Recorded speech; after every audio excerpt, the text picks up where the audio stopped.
His Excellency Pope Francis, who went to the 2,000-year-old group called the Vatican and attempted as the first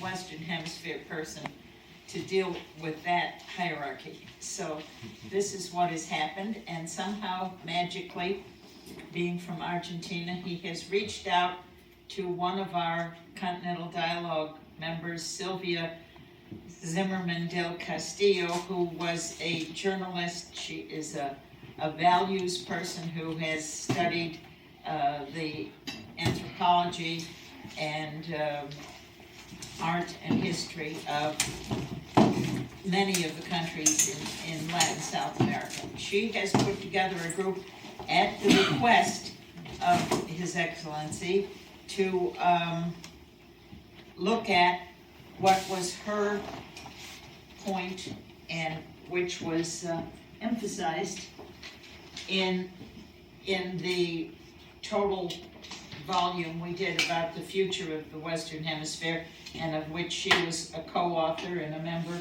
of a working group of water.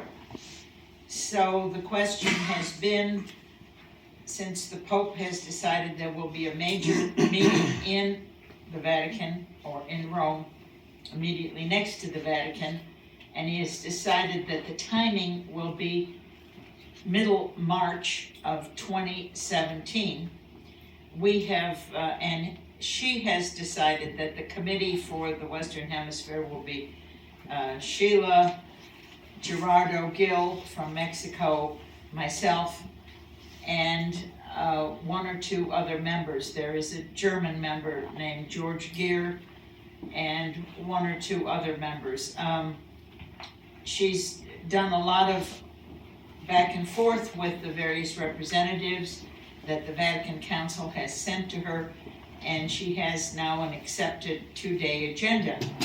We were hoping that poverty, the interaction between poverty and non-potable water and child mortality would be of major emphasis, but it looks like it's going to be more general water, including drinking water, but also water for various other purposes.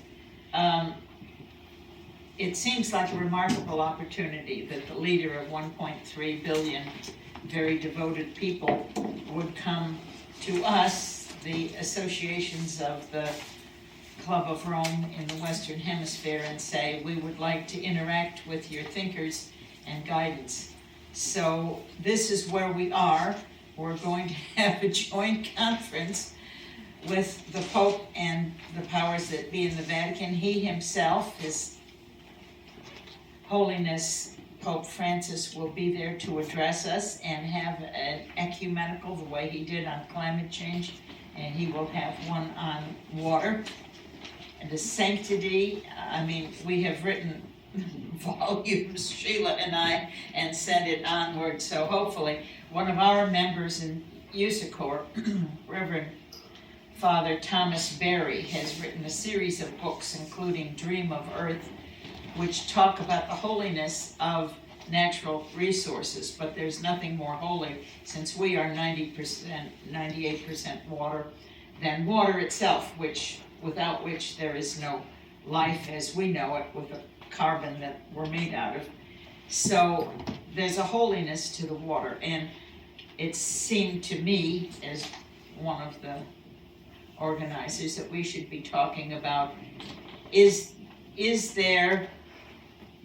it justifiable that children should receive water which are not potable, or is that really a right which we as the human group should see that each child has potable drinking water, in which case we would somehow deliver to the mothers of these children some of the many, many, many devices that we in the industrialized world use to, but that is a values question that the Pope and the Vatican will have to ponder on, and that may be one of the final things. We're hoping that there will be outflow that we can take in the North American and Western Hemisphere dialogue, and that we can become active about.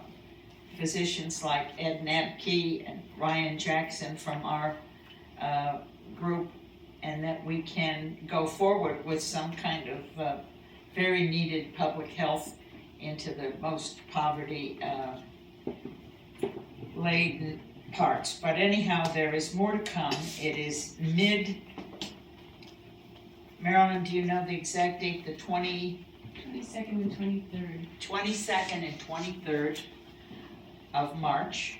It will be in Rome. It will either be in the Vatican or it will be in a facility right next to the Vatican.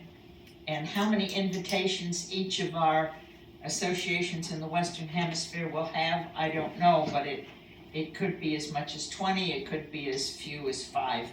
But we will have a voice. So I would say if you have input and you have interest in water relations in the world, particularly for